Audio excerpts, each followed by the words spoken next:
Perfecto, muchas gracias. Muy buenas noches a todos los asistentes.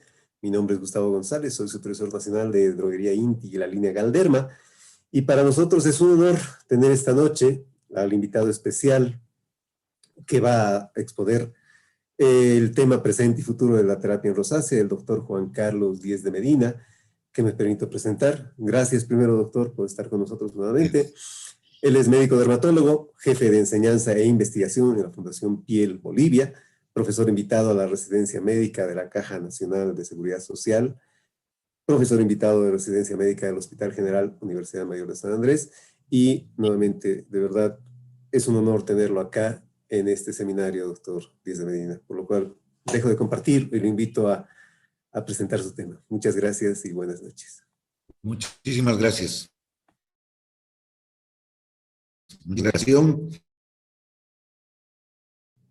Que les hable de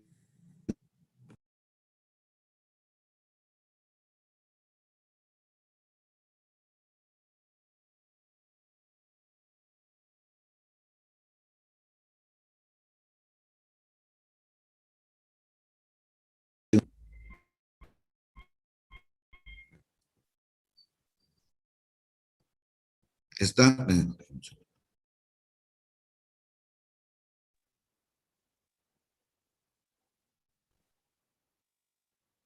Sí, ya pueden ver la pantalla, ¿me escuchan? Ahora sí. Sí, perfecto, muchas Adelante, gracias. Bueno, yo les voy a hablar un poco sobre rosácea y por supuesto que es una patología terriblemente importante para la dermatología y para los dermatólogos en general, puesto que la rosácea es, como digo yo, una patología que vemos absolutamente todos los días en nuestro consultorio.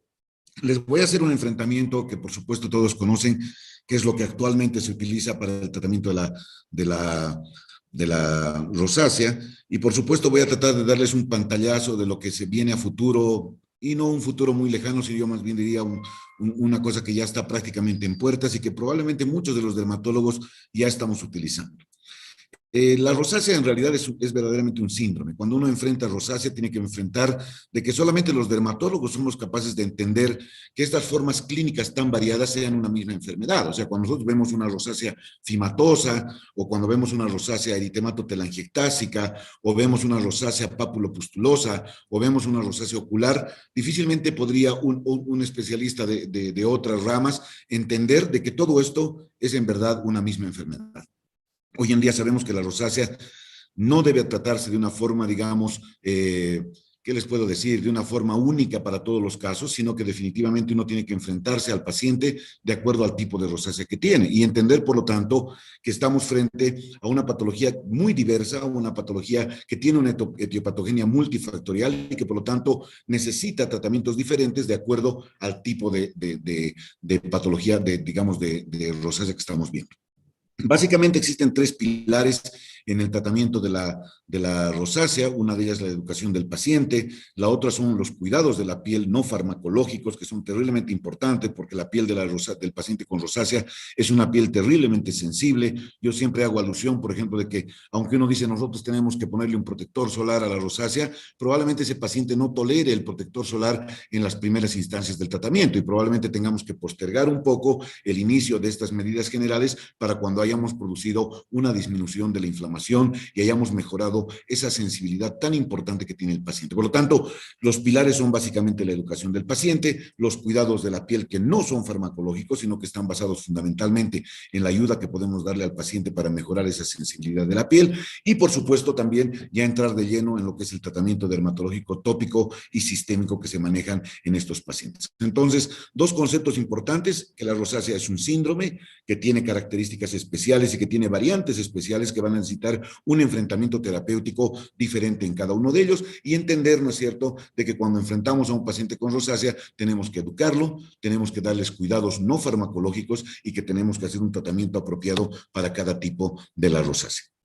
Sin duda alguna, entre estos, la educación del paciente es muy, muy importante, puesto que el paciente tiene que entender de que su enfermedad está directamente ligada a muchas cosas que son generadoras de la enfermedad, ¿no? Porque lo primero que nos preguntan los pacientes cuando llegan a la consulta es, ¿por qué tengo esta enfermedad? Por supuesto que más allá de la predisposición genética, más allá de los factores generales e individuales, existen cosas que el paciente debe saber. Y en esta patología, en verdad, es de mucha utilidad educar al paciente con respecto a las cosas que le generan la enfermedad.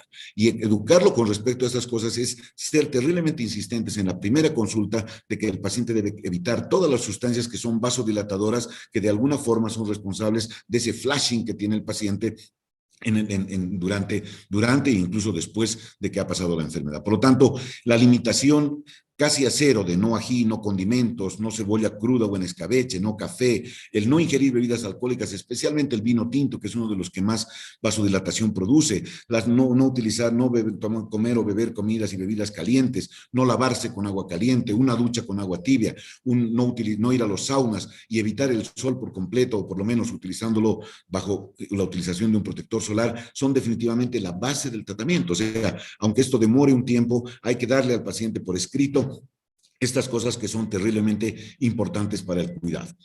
Otra cosa que debe considerarse, estos son los cuidados de la piel no farmacológicos, porque sabemos definitivamente y de entrada de que el paciente que viene con una rosácea tiene una piel sensible, muchas veces además del eritema hay una descamación furfurácea muy fina, el paciente no tolera muchas cosas, ellos mismos te van a decir en el momento del enfrentamiento que incluso el agua o el lavado muy frecuente les irrita la piel, que su piel está muy seca, que no toleran ninguna crema, por lo tanto, considerar que la piel del paciente con rosácea es una piel deshidratada va a introducirnos, ¿no es cierto?, a pensar de que hay un incremento en la pérdida transepidérmica de agua, esto está totalmente probado, que es sensible, que es fotosensible, y por lo tanto ese paciente, además de esas medidas generales que le hemos dado, tendremos que hablarle de que tiene que humectarse e hidratarse con sustancias que son libres de alcohol y de fragancias, que desde el punto en que se pueda iniciar esta terapia, pero no va a ser necesariamente al principio, porque como les decía, a veces en principio no toleran y por lo tanto hay que primero desinflamar al paciente y después recién iniciar estas cosas. Lo mismo pasa con la fotoprotección.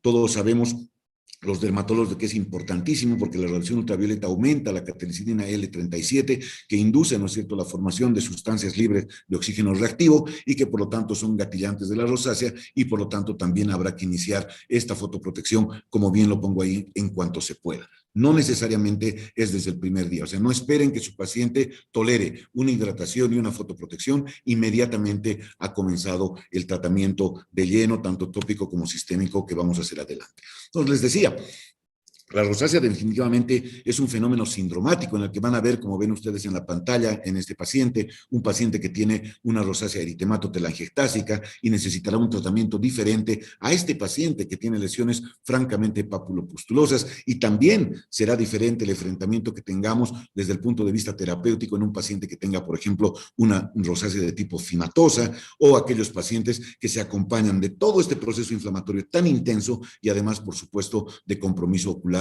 que nos va a hacer también dar una idea de que el paciente deberá recibir un complemento de terapia oftalmológica para poder mejorar. Y aquí esta paciente que tiene una rosácea papulopustulosa, pero que además tiene un compromiso ocular. Y nunca hay que olvidar el compromiso ocular, porque recuerden que existen pacientes con rosácea que tienen solo compromiso ocular y no tienen compromiso cutáneo, como los hay también pacientes que tienen compromiso cutáneo muy severo sin compromiso ocular, o estos pacientes que ven ustedes ahí que tienen un compromiso de ambos lados, queratitis, queratoconjuntivitis, etcétera. Por lo tanto, yo siempre insto a los colegas de que debería hacerse una evaluación oftalmológica siempre que veamos un paciente con rosácea, porque aunque no tengan esas lesiones tan evidentes como están viendo ustedes en esos pacientes, pueden tener un síndrome de ojo seco, que es parte de la patología y que va a tener que ser tratada o abordada por el oftalmólogo en mejor manera. Las guías de tratamiento en cuanto a las guías que nosotros manejamos, que son la parte del GILER, del Grupo Ibero-Latinoamericano de Estudio de la Rosácea, han ido variando en el transcurso de los años. Y puedo decirles francamente, ¿no es cierto?, que si nosotros comparamos este cuadro con un cuadro que teníamos el año 2016, se han hecho algunas modificaciones que son importantísimas. Por ejemplo, actualmente, digamos, la rosácea eritematotelangiectásica deberá ser abordada fundamentalmente con la utilización, por ejemplo, de oximetazolina y brimonidina, ¿no es cierto? Pero también puede hacerse tratamiento tópico, no de primera línea, pero sí de segunda línea, con la ivermectina, que como ustedes saben, no solamente actúa por un efecto antiparasitario o porque actúe sobre la presencia de parásitos, de ácaros en la piel, sino que actúa también fundamentalmente bloqueando lo que es el Toll-like receptor 2 y por lo tanto tiene un gran efecto antiinflamatorio, no solamente en las rosáceas papulopustulosas, sino también en las rosáceas eritematotelangiectásicas. El uso de ácido acelaico, como pueden ustedes ver, está hoy en día incluido dentro de los de segunda línea y el metronidazol también persiste, digamos, a través del tiempo como un tratamiento en las formas de rosácea eritematotelangiectásica. Si ustedes ven, por ejemplo, en la rosácea papulopustulosa, ¿no es cierto? Hoy en día, ¿no es cierto? Está dentro de la primera línea la utilización de ivermectina, de ácido acelaico, de metronidazol, que son los que se utilizan, pero también, ¿no es cierto?, podrá utilizarse oximetazolina o brimonidina, dependiendo de cuánto exista de factor eritematotelangiectásico, ¿no es cierto? Y también, ¿no es cierto?, se podrá utilizar, aunque yo discrepo un poco con este cuadro, con la utilización de tacrolimus, y ha vuelto a aparecer también la aparición de la sulfacetamida sódica, que por mucho tiempo ha sido abandonada en el tratamiento de las rosáceas. Pero tiene su lugar, no digamos que son de primera línea, pero tiene su lugar hoy en día. ¿Por qué les decía yo que no estoy de acuerdo con el tacrolimus, salvo para utilizarlo como destetante? Es decir, para cuando uno tiene un paciente que ha recibido un corticoestropeo, utilizamos el tacrolimus a veces para disminuir la inflamación o retirarnos del corticoide sin que haya un flare-up muy importante en los pacientes con rosáceas. Sin embargo, también recordemos que el tacrolimus es inductor de pacientes en los que puede aparecer rosácea, o sea, puede ser una causa, igual que también puede ser una causa de aparición de dermatitis periorificial, que al fin y al cabo no es nada más que una variante también, digamos, dentro de esta patología. En las rosáceas glandulares hiperplásicas, en lo que nosotros llamamos rosáceas fimatosas, ¿no es cierto? También está dentro del tratamiento tópico la ivermectina y el metronidazol, pero por supuesto aquí ya tendrá que entrar el juego algunos antibióticos. Pero sí es muy importante recordar que si nosotros sabemos cuál es la patogenia de la rosácea fimatosa, recordemos que lo primero que hay es un aumento de la glándula sebácea, hay una hiperplasia glandular, luego hay una ruptura de esta glándula sebácea, hay un vaciamiento del contenido de la glándula sebácea hacia el exterior y por lo tanto se produce una reacción a cuerpo extraño y esa reacción a cuerpo extraño en el transcurso del tiempo va a ser transformada en fibrosis y eso es lo que va a dar lugar a la fima residual. Por lo tanto, hay que pensar que definitivamente no hay que ser muy lento en iniciar tratamiento con isotretinoína cuando estamos en pacientes con rosáceas glandulares. Por lo tanto, hablando un poco sobre este cuadro que tienen ahí, yo les diría que en las rosáceas glandulares o fimatosas es bueno iniciar el tratamiento rápidamente. Si con doxiciclina no han tenido una respuesta rápida en los primeros 30 días, yo les recomiendo que entren de lleno a isotretinoína con dosis bajas como las que se utilizan para la rosácea, que son 10 miligramos al día, con lo cual estoy seguro que van a tener una buena respuesta y además van a evitar la evolución natural de la enfermedad, que es esta hiperplasia glandular, posteriormente seguida del vaciamiento del contenido sebáceo hacia el espacio libre y por lo tanto vamos a evitar esa reacción a granuloma extraño y por lo tanto vamos a evitar, por cierto, que aparezca una fibrosis posterior que vamos a tener que tratar con otro tipo de sustancias o con otro tipo de recursos, como van a ser láser, luz pulsada, etcétera, muchas otras cosas que utilizamos en el tratamiento cuando ya la FIMA está establecida. Por lo tanto, importante saber que han habido algunos cambios, ¿no es cierto? Por otra parte, también es importante en este cuadro, para remarcárselos, que la doxiciclina sigue siendo definitivamente dentro de los antibióticos utilizados por vía sistémica los que más se utilizan. La eritromicina en pacientes que son mayores o iguales a 8 años de edad. Esto es bien importante porque mucha cantidad de dermatólogos piensan que recién puede utilizarse a partir de los 12 años y no es así. Se puede utilizar a partir la doxiciclina se puede utilizar a partir de los 8 años para adelante y es importante saberlo. Quiero mostrarles que en el cuadro ha desaparecido la minociclina, probablemente por la gran cantidad de efectos colaterales que tiene. Algún rato me preguntaba alguien, pero la minociclina también tiene su lugar. Bueno, se utilizan en pacientes determinados, pero definitivamente el cuadro no solamente del Guillain que están viendo ustedes ahora, sino también el cuadro de Roscoe, que es el digamos, mundial que maneja la terapia de la rosácea, ha insistido de que la minociclina ya no es definitivamente un tratamiento de elección. Y por supuesto también surge ahí, dentro de los tratamientos sistémicos, la utilización de isotretinoína en pacientes que sean refractarios rápidamente, utilizando también dosis baja de 10 miligramos. La única contraindicación es que cuando tenemos una rosácea con compromiso ocular, no debe utilizarse la isotretinoína, pero en el resto de los pacientes está, por supuesto, totalmente aceptado, digamos, que se utilice isotretinoína en pacientes refractarios con rosácea papulopustulosa. No es una buena elección la isotretinoína en rosácea eritematotelangiectásica porque, como ustedes saben, produce mayor fotosensibilidad, produce mayor sequedad de la piel y, por lo tanto, ya habíamos hablado de que el paciente con rosácea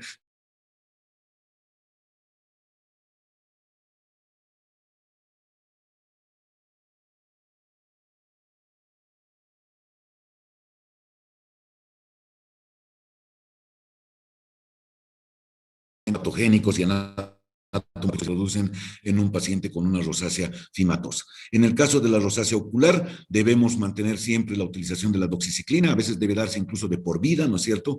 Y el tratamiento que generalmente hacen los oftalmólogos es la utilización de ciclosporina tópica. También se evita, por supuesto, utilizar en forma de colirios todo tipo de corticoides, porque producen mejoría temporal, pero que después pueden producir también un empeoramiento de la rosácea ocular. El resto son las medidas generales que se deben utilizar: compresas tibias, limpiezas mecánicas de las pestañas. En fin, los oftalmólogos tienen bastantes recursos terapéuticos para mejorar este tipo de molestias que se presentan a nivel ocular. Pero otra vez insisto, un paciente con rosácea no debería dejar de tener una interconsulta con oftalmología para que el paciente pueda también sentirse aliviado o que detectemos precozmente la aparición de manifestaciones de rosácea ocular. El resto de los tratamientos son complementarios y son terriblemente importantes. Obviamente lo saben toda la gente que maneja láseres. Uno de los grandes problemas de la rosácea, no solamente de la rosácea eritematotelangiectásica, sino también de la rosácea papulopustulosa y ocasionalmente de la rosácea glandular, es cuando nosotros hemos terminado de tratar al paciente, el paciente se queja de que tiene todavía eritema intenso. Entonces, la gran mayoría de las rosáceas van a terminar en una forma eritematotelangiectásica, y últimamente todos los tratamientos están dirigidos a tratar de aliviar ese eritema, porque el paciente siempre llega muy feliz y te dice: pucha, doctor, usted me ha mejorado, me ha curado, estoy mejor, ya no tengo estos granos tan molestos que tenía, etcétera, etcétera, pero sin embargo ahora he quedado rojo, así que tengo que ofrecerle una terapia para ese eritema residual, o simplemente cuando estamos frente a una rosácea eritematotelangiectásica. Son terriblemente útiles, ¿no es cierto? Y casi la mayor parte de los pacientes van a terminar haciéndose luz pulsada intensa o una serie de luces, electrocoagulación de telangiectasias, utilización de neodimio YAG, como pueden ver ustedes en el cuadro, que prácticamente son las cosas que vamos a terminar utilizando cuando queda ese eritema residual de la rosácea. Entonces, repasando un poco la terapia tópica, sin ser muy cargosos con este tema, decirles que en la rosácea eritematotelangiectásica se utiliza brimonidina en gel al 0.5%, es un alfa-2 agonista, la oximetazolina al gel al 0.05%, que es un alfa-1 agonista, y que tienen excelentes resultados en las rosáceas eritematotelangiectásicas. La brimonidina tuvo una época de oro, creo que sigue siendo una sustancia valiosísima. Por un tiempo se dejó de utilizar la brimonidina porque en la forma en que venía con un vehículo un tanto irritante hacía que se produzca un poco de inflamación, y por lo tanto se dejó de usar por un tiempo. Ahora le están cambiando el vehículo para mejorar esta situación, pero realmente es una sustancia que, si ustedes la aplican en la mañana, van a tener básicamente 12 horas a un paciente libre de eritema, y por lo tanto eso es muy beneficioso para la mejoría del paciente. Oximetazolina en gel, que se manda a preparar al 0.05%, es terriblemente importante también. Este es el que más se está utilizando ahora, probablemente por este periodo de transición que está sufriendo la brimonidina en el mundo entero. Dentro de la terapia tópica, como les decía, funciona excelentemente bien la ivermectina. Ya les decía que no solamente sirve para las rosáceas papulopustulosas, está incluida en el cuadro del Guiller que les acabo de mostrar, y está incluido justamente por eso, porque es un bloqueador de los Toll-like receptor 2, y al bloquear estos Toll-like receptor 2 frena por completo la cadena, digamos, de liberación de de citoquinas que son responsables del proceso inflamatorio. El ácido acelaico también es una sustancia bastante utilizada y que está incluida dentro del rosco y también del guiler, y el metronidazol, por supuesto, que no ha perdido vigencia en estos últimos años. Los tratamientos complementarios en la rosácea eritematotelangiectásica son la cauterización, la telangiectasia, la luz pulsada intensa, en fin, el neodymium yactox. Estos son recursos de luces y de láseres que son terriblemente importantes para la rosácea eritematotelangiectásica, pero también lo son para el eritema residual que deja la rosácea y que por lo tanto se repiten en el cuadro cuando veamos el resto de la parte que estoy tratando de desglosar, ¿no es cierto? Entonces esto hay que tener bastante en mente. Si ustedes ven aquí, no existe un lugar en la rosácea eritematotelangiectásica para una terapia sistémica. Sin embargo, les voy a mostrar en lo que es en el futuro y que además nosotros utilizamos con cierta frecuencia, utilizamos también beta bloqueadores, ¿no es cierto? Hoy en día, por ejemplo, el carvedilol a dosis de 12.5 miligramos por día se está utilizando con un gran éxito en las rosáceas eritematotelangiectásicas y será tal vez, ¿no es cierto?, lo que va a ser a futuro, digamos, una terapia que se va a utilizar casi en forma rutinaria. Yo personalmente les recomiendo que utilicen carvedilol. He utilizado propanolol por mucho tiempo cuando no había el carvedilol, pero tiene la desventaja de que el propanolol, a pesar de que mejora mucho la rosácea eritematotelangiectásica, tiene el problema que puede producir hipotensión y es un fármaco de un manejo un poco más cuidadoso. Sin embargo, el carvedilol en pacientes normotensos no tiene prácticamente ninguna alteración y por lo tanto tienen que tenerlo en mente. Ya se los voy a repetir más adelante cuando hablemos más allá. Dentro de la rosácea papulopustulosa, la terapia tópica, como les decía, hoy ocupa dentro del cuadro del guiler y del rosco también la ivermectina en primer lugar, el ácido acelaico en segundo lugar y el metronidazol, pero también pueden utilizarse brimonidina y oximetazolina, y ya les dije cuáles son mis reparos con respecto a la utilización del tacrolimus. Yo lo utilizo solamente para destetar en pacientes que tienen rosáceas córtico-estropeadas. En cuanto a la terapia sistémica de la rosácea papulopustulosa, encabeza la lista la doxiciclina, y la eritromicina se utilizará en niños de menos de 8 años, por supuesto también en el embarazo y en la lactancia, en las cuales se evitará la utilización de doxiciclina. Y una vez más les hago recuerdo de que la aminociclina ha sido retirada del cuadro tanto en las guías del Guiler como lo ha sido hecho en la del Rosco. Y la isotretinoína en pacientes que son resistentes a las terapias que ya les acabo de mencionar, en las cuales dosis bajas de 10 miligramos al día y luego pasar incluso a dosis intermitente pueden ser de una gran utilidad en pacientes con rosácea papulopustulosa. Con respecto a la rosácea glandular hiperplásica, o también conocida como rosácea fimatosa, ¿no es cierto?, la terapia tópica incluye ivermectina, metronidazol, oximetazolina, brimonidina, fundamentalmente para la parte del eritema, ¿no es cierto? Y los tratamientos complementarios son los mismos que les he mostrado, tal es el caso de la luz pulsada intensa y el láser no ablativo. La terapia sistémica habla una vez más de la doxiciclina, otra vez más la eritromicina en menores de 8 años, en embarazo y en lactancia, y por supuesto la isotretinoína también haciendo hincapié de que yo personalmente pienso de que es la terapia de elección si consideramos cuál es la evolución natural de la enfermedad. Y los tratamientos quirúrgicos, cuando lamentablemente no hemos hecho una terapia a tiempo o el paciente ha llegado tarde a nuestra consulta y el paciente ya tiene una FIMA, entonces en ese paciente nosotros utilizaremos definitivamente tratamientos quirúrgicos. Los más usados son el láser ablativo de CO2, dermabrasión, cirugía, electrocirugía, radiocirugía, criocirugía, que ya son cosas que se utilizan para tratar la consecuencia, digamos, ¿no? El no haber frenado la enfermedad o que el paciente por un descuido haya llegado ya con la FIMA establecida. La decorticación es algo que se practica muchísimo. Yo lo he hecho con láser de CO2, he hecho también en épocas muy antiguas cuando no teníamos láseres, utilizábamos electrocoagulación, cirugías terriblemente cruentas que cuando uno se pone a pensar, dice definitivamente hubiera sido mejor hacer un tratamiento a tiempo, hubiera sido mejor partir isotretinoína de inicio para poder tener un mejor resultado y no tener que estar haciendo un procedimiento de tipo quirúrgico. Por lo tanto, ya les digo, no esperen mucho si es que toman en cuenta este cuadro del Guiler. Si un paciente no les ha respondido a la terapia con doxiciclina rápidamente, de inmediato partan isotretinoína, creo yo que es la mejor opción en el tratamiento. ¿Qué pasa con la rosácea ocular? Les insisto, la interconsulta con el oftalmólogo cuando tienen un paciente con rosácea, aunque ustedes no noten ningún tipo de signos o ningún tipo de sintomatología ocular, la terapia sistémica se hace con antibióticos sistémicos. La rosácea ocular responde estupendamente bien, ¿no es cierto?, al tratamiento con doxiciclina. Hay que darlo por tiempo prolongado y muchos pacientes que tienen compromiso ocular deberán recibir una doxiciclina prácticamente de por vida. Y en cuanto a la terapia tópica que eligen los oftalmólogos, es la ciclosporina oftálmica al 0.5%, más las otras medidas generales que ya les decía para limpieza de párpados, etcétera, etcétera. Y recalcarles e insistirles de que el tratamiento antibiótico oral puede ser de por vida, pero que está contraindicado el uso de isotretinoína en cualquier rosácea que tenga compromiso ocular, por más de que sea leve, como sucede a veces que tienen solamente un síndrome de ojo seco. Entonces, para recordar, es importante decir que cuando tenemos Demodex hay que pensar siempre ivermectina tópica al 1%, pero también en las otras variedades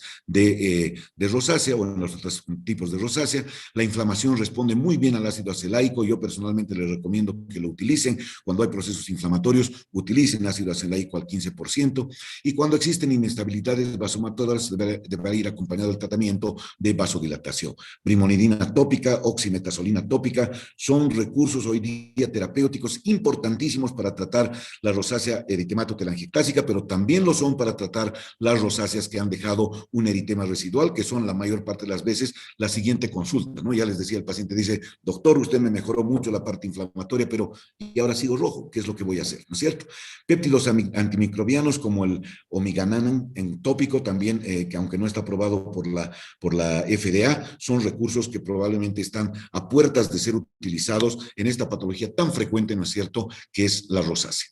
Si miramos un poco hacia el futuro y nos preguntamos, ¿quo vadis?, ¿no es cierto?, hacia dónde va la terapia futura de la rosácea, tenemos pensar que el futuro del tratamiento de la rosácea se basa fundamentalmente en la comprensión de la etiología, de la patogenia, y por lo tanto también pensar que cada una de las formas clínicas merece o amerita un tratamiento totalmente diferente cuando estamos frente a una que cuando estamos frente a otra. O sea, un paciente con una rosácea eritematotelangiectásica, darle doxiciclina no debería estar en nuestro concepto. No se trata a los pacientes en forma mecánica, hay que dividir cuál de ellas es y por lo tanto, una vez que la tengamos dividida, vamos a decidir cuál es la terapia ideal para ese paciente, acorde también no solo a las necesidades del paciente, sino también recordando la etiopatogenia y la fisiopatogenia de la enfermedad.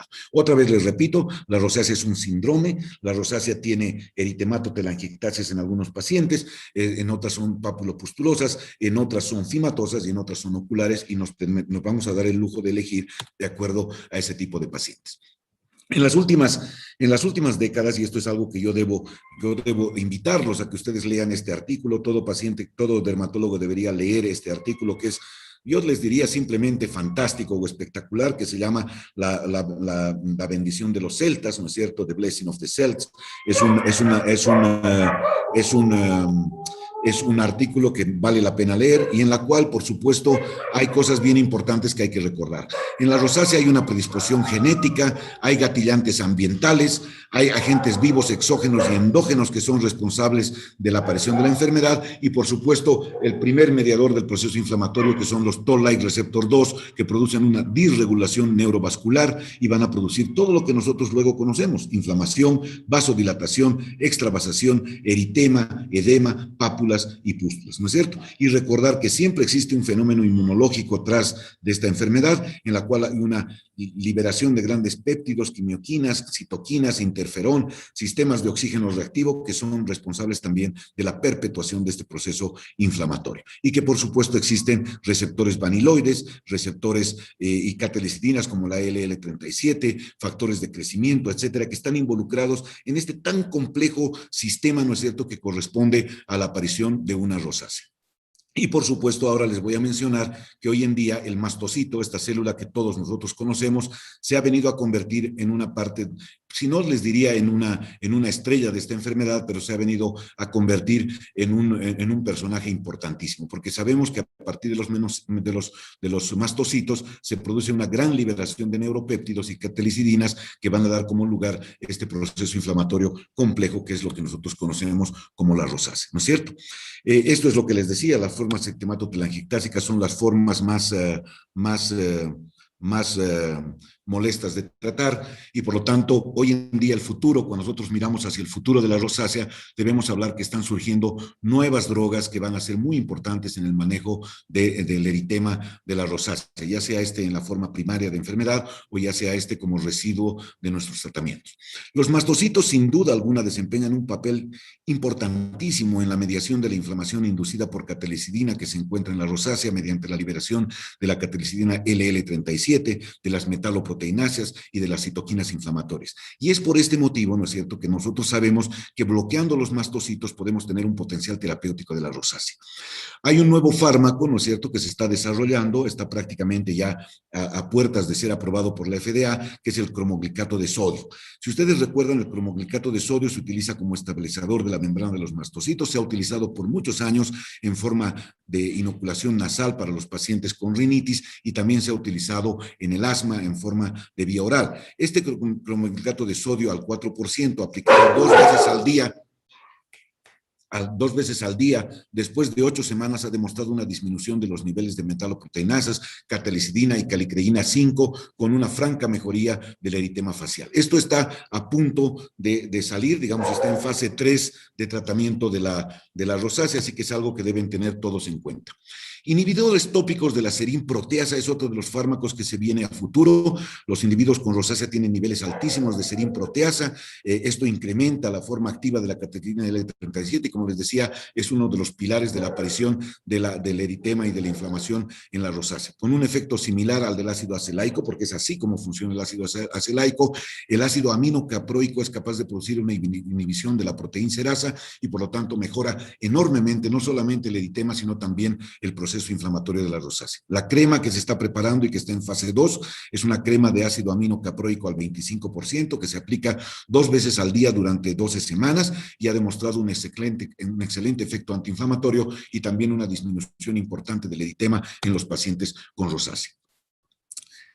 Una de las opciones terapéuticas más importantes, pero más importantes que ha surgido en los últimos años es la aparición del ácido tranexámico en el tratamiento de la rosácea. Primero utilizado, como todos ustedes saben, en el melasma, para ese componente vascular que tiene el melasma, pero que también por ese mismo efecto se lo ha utilizado hoy en día y se lo está utilizando hoy en día en el tratamiento de la rosácea eritematotelangiectásica. El ácido tranexámico puede incluirse, en inicio se comenzó a utilizar en forma de apósitos húmedos, ¿no es cierto?, que se hacían en el consultorio o en el gabinete, ¿no es cierto?, que se aplicaban ácido tranexámico con ampollas de 500 miligramos por cada 5 ml y otros grupos que se trataban con ácido tranexámico en forma de microneedling, en la aplicación de microneedling, que todavía se sigue utilizando y que por supuesto son un gran recurso, pero que tienen un poco la molestia de que el paciente tiene que acudir al consultorio para realizarse esta terapia, se lo hace cada 15 días y ha mostrado resultados altamente significativos en disminuir el eritema y la inflamación de la rosácea. Por lo tanto, el ácido tranexámico es una droga que yo personalmente pienso que ha venido para quedarse. Cuando hablo de melasma les digo que hay un antes y un después del melasma, antes de la aparición del ácido tranexámico y un después en el cual estamos viendo resultados terriblemente importantes, pero también son muy importantes cuando hablamos de rosácea.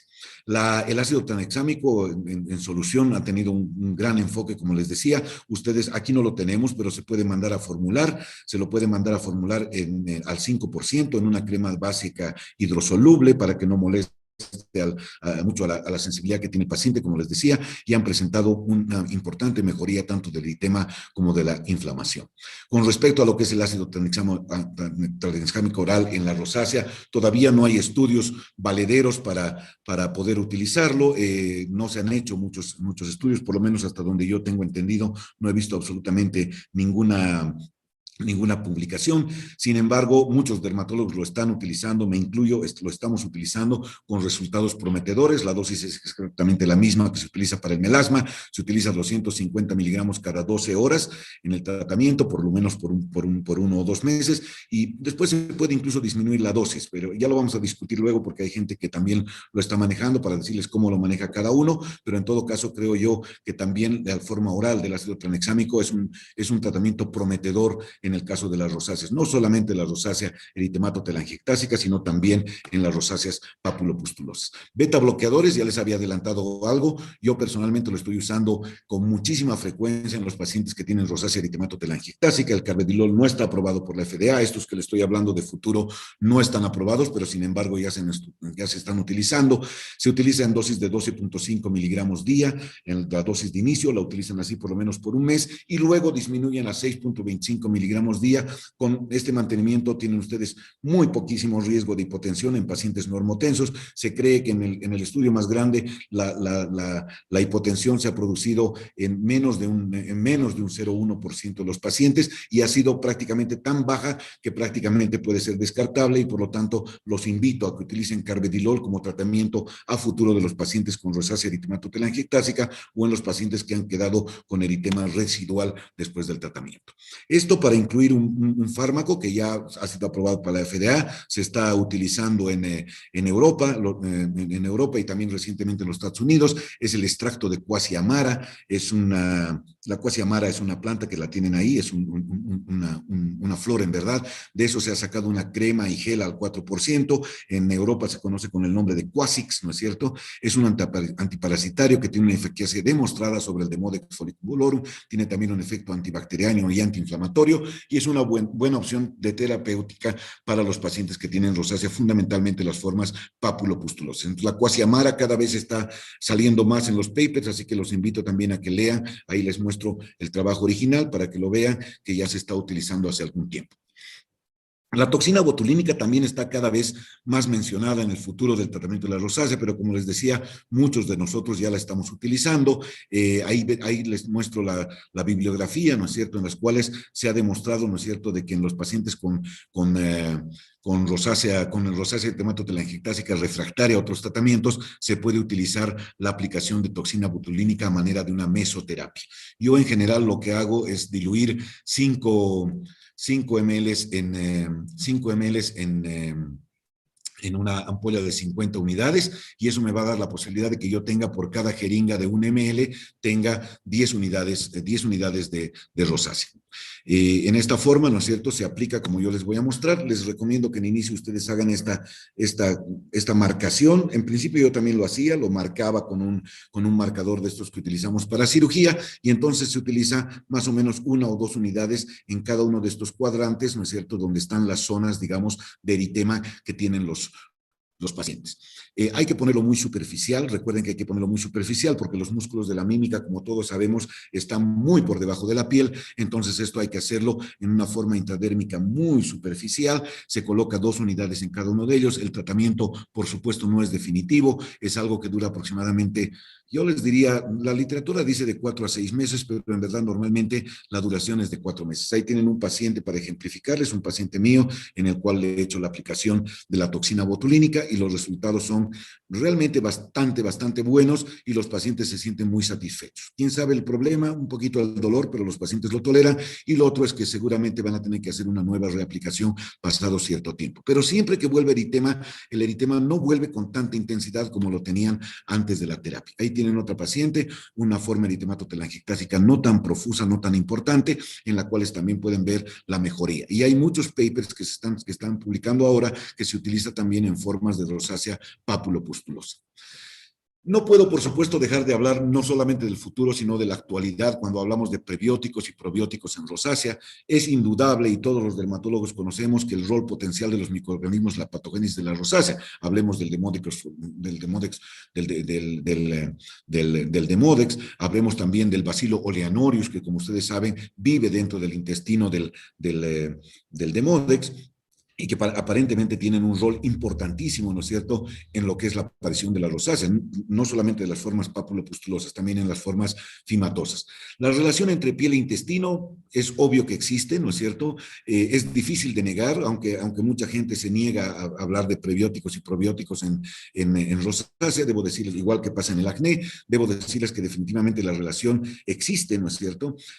Al menos en un porcentaje no despreciable, el Helicobacter pylori y el SIBO, ¿no es cierto?, cierto?, está involucrado, digamos, en la patogenia de la rosácea, y por lo tanto muchos autores insisten de que los tratamientos convencionales con antibióticos alteran el microbioma y que en estos pacientes en los que no hay una buena respuesta es porque nosotros mismos estamos perpetuando la enfermedad a través de la utilización de los antibióticos. Por lo tanto, si tienen pacientes que se tornan un tanto resistentes a la terapia, que los hay muchos, piensen de que probablemente la solución esté dentro de los probióticos, que son a futuro probablemente una terapia que vamos a utilizar a diario.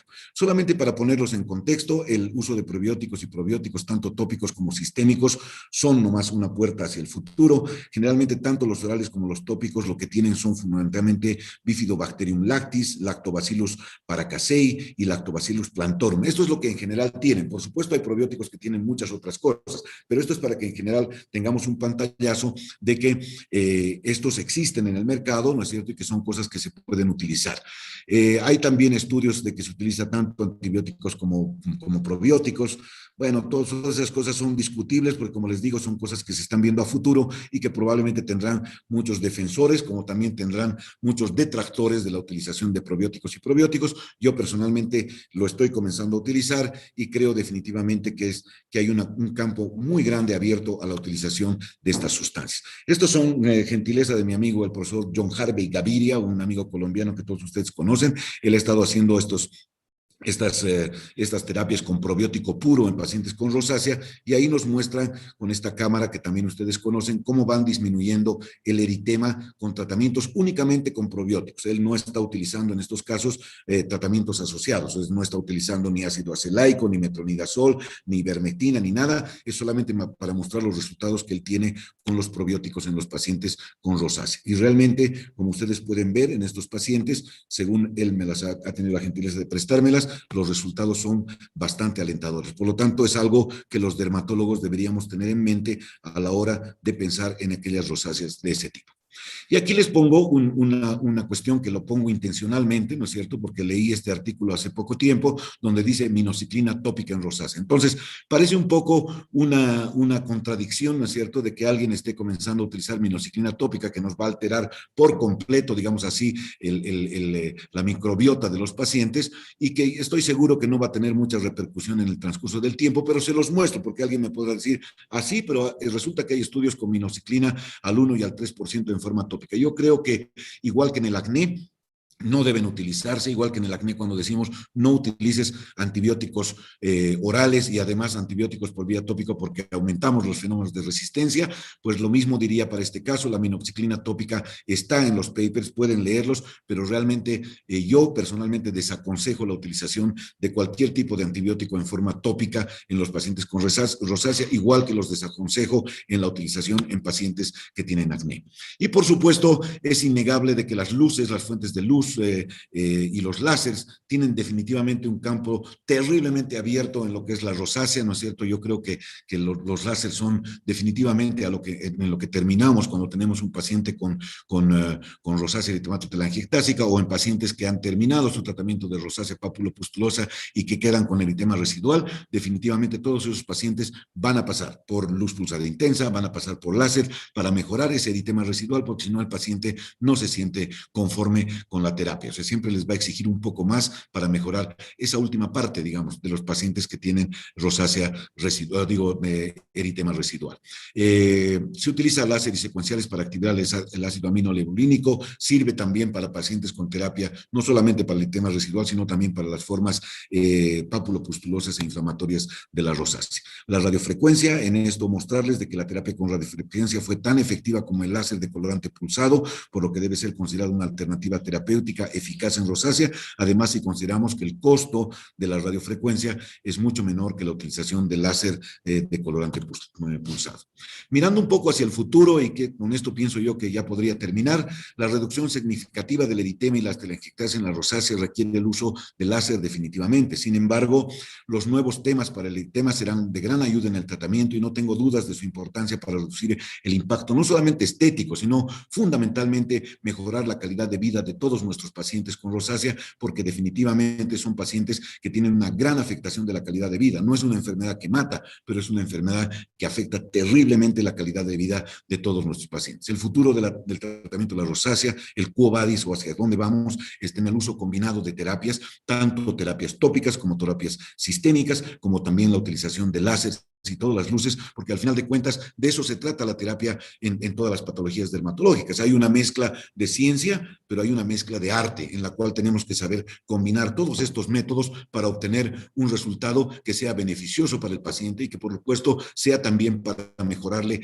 altamente esa calidad de vida tan afectada que tienen los pacientes con la rosácea. Muchísimas gracias por su atención, disculpen los inconvenientes técnicos, les mando un enorme abrazo y les agradezco muchísimo tanto a Galderma como a todos los que están escuchando esta pequeña charla para poder ponerles un poco al día de lo que está sucediendo en rosácea. Muchísimas gracias por estos minutos que me han regalado para poder expresar este poquitito y podamos hablar de este tema tan importante.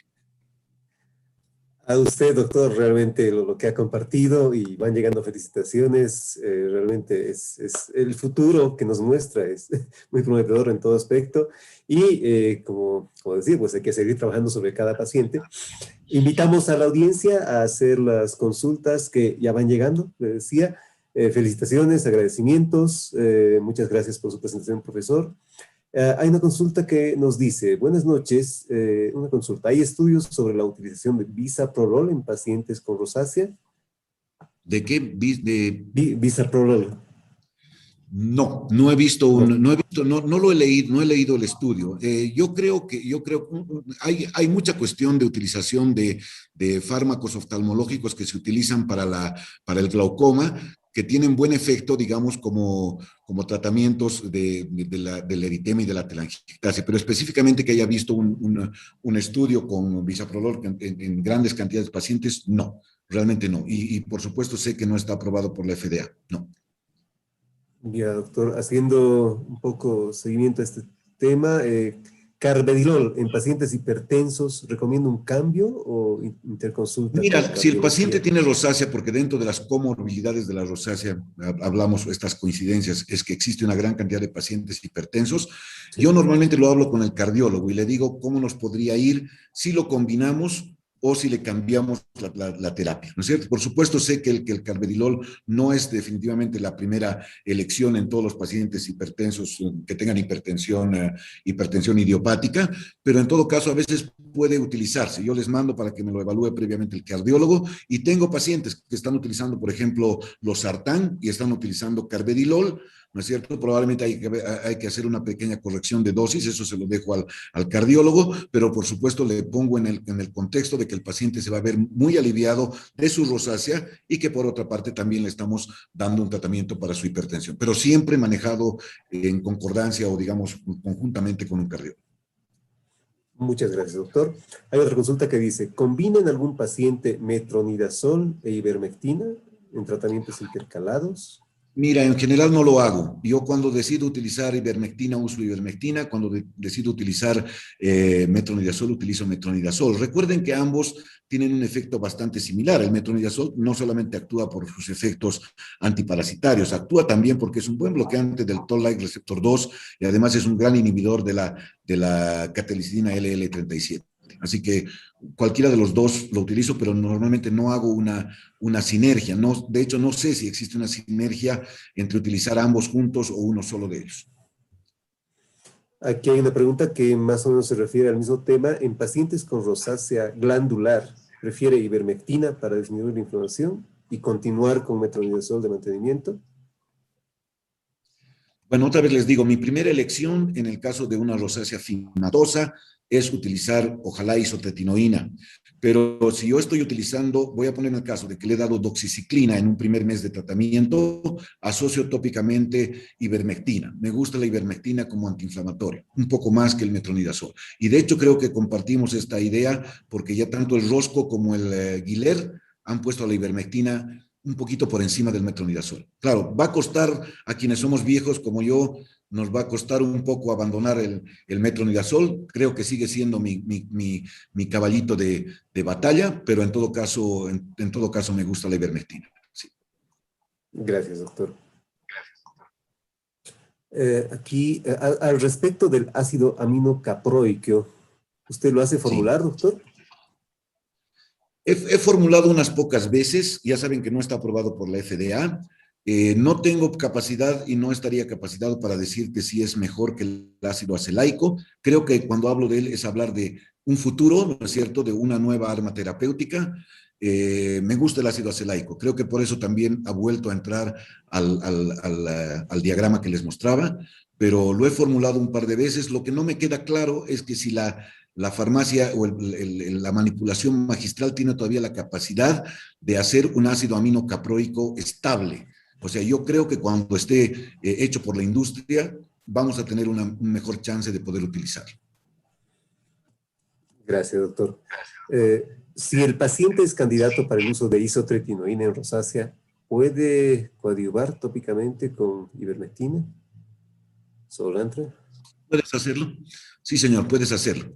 Si tú partes isotretinoína, puedes utilizar ivermectina tópica y puedes utilizar metronidazol tópica. Recuerda que estamos utilizando una dosis bien baja de isotretinoína, generalmente no sobrepasamos los 10 miligramos y además generalmente, ¿no es cierto?, pasado un cierto tiempo bajamos a día por medio o 3 por semana, ¿no es cierto? O sea, bajamos la isotretinoína, así que puedes mantener un tratamiento tópico que te va a ayudar a que mejore la inflamación. O sea, es un coadyuvante. Ahí sí puedes utilizarlo como un coadyuvante tópico. En su experiencia, doctor, resultados a largo plazo, radiofrecuencia o láser, ¿cuál prefiere? Mira, no soy un laserólogo, no manejo luz pulsada intensa todavía, ¿no es cierto? Pero yo creo que la radiofrecuencia es una buena alternativa, como lo es la radiofrecuencia, como son los láseres. Creo que es algo que decide un poco más la gente que hace láser, ¿no? Ahí le pasaría tal vez la pregunta, si es que está en el auditorio, a la doctora Paula Mendoza o al doctor Johnny de la Riva Salinas, que son gente que tienen experiencia en el manejo del láser. Yo me guardo el comentario porque no soy un experto en la materia.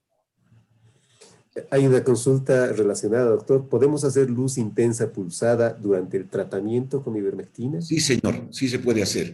Igual que ha pasado con los tratamientos de acné. Antes nosotros decíamos que cuando hacías un tratamiento, por ejemplo, para cicatrices de acné, había que partir el tratamiento después de 6 meses, decían después de un mes, y bueno, al final hoy en día sabemos que puede utilizarse en forma paralela. Sí, en un paciente con una rosácea eritematotelangiectásica, por ejemplo, puedes hacer el tratamiento y paralelamente iniciar un tratamiento con luz pulsada intensa. De hecho, es la indicación, o sea, es mejor que partas la luz pulsada intensa cuanto antes. Y en luz pulsada intensa sí tengo experiencia. Perfecto, muchas gracias, doctor. Consultan, ¿qué suele usar en rosácea ocular en niños? Niños. Ya les digo que yo siempre hago una evaluación oftalmológica previa. En todo caso, ahí sí que tengo mucha premura de que la vea el oftalmólogo. Y tengo premura, ¿por qué? Porque el compromiso ocular en niños es muy probable, ¿no es cierto?, que como es un fenómeno evolutivo, si no le haces un tratamiento, vaya a terminar con úlceras corneales o vaya a terminar en un trasplante de córnea. Los oftalmólogos utilizan también en el pacientes pediátricos ciclosporina tópica, la utilizan al 0.5%. Creo que no le doy yo la terapia, soy sincero, no doy terapia oftalmológica, creo que no me corresponde, pero sí lo que les parto con premura es, si tienen más de 8 años, les parto rápidamente doxiciclina, porque ahí sí me queda claro de que la doxiciclina tiene un gran efecto protector de la rosácea ocular. De hecho, el oftalmólogo también hace lo mismo. En cuanto ve un paciente con problema oftalmológico, me lo deriva para que yo le inicie la doxiciclina, ¿no es cierto? Evalúe y le inicie doxiciclina. Muchas gracias, doctor. Continuando las preguntas, aquí dice, ¿algún tipo de combinación en fotoprotector en pantalla o filtros que recomiende para rosácea papulopustulosa, evitando el eritema que se podría producir? Mira, pues la cuestión de los protectores solares es una cuestión bastante delicada de tratar. A ver, no inicio protectores solares a primera instancia, lo inicio cuando la rosácea ya ha disminuido su inflamación, o sea, cuando ha bajado un poco la inflamación. ¿Qué protector solar utilizo? Utilizo uno que tenga un amplio espectro, uno que cubra radiación ultravioleta B, radiación ultravioleta A, y hoy en día, por supuesto, también tomando mucho en cuenta de que tenga protección para luz visible. Si me está pidiendo marcas, es un poco difícil hablar de ello. Yo creo que no vale la pena. Tú tienes que conseguir un solar amplio espectro, tienes que adecuarlo a su tipo de piel, si la piel es seca, si es grasa, elegirás, ¿no es cierto?, mejor una crema si es que tiene una piel muy sensible, muy seca o muy deshidratada. Utilizaré un gel si el fondo del paciente es un paciente con piel grasa. Recuerden que hay que tener bien que un paciente no puede tener piel grasa y tenerla deshidratada, ¿me entiendes? O sea que por lo tanto buscar un protector solar adecuado para ese tipo de piel.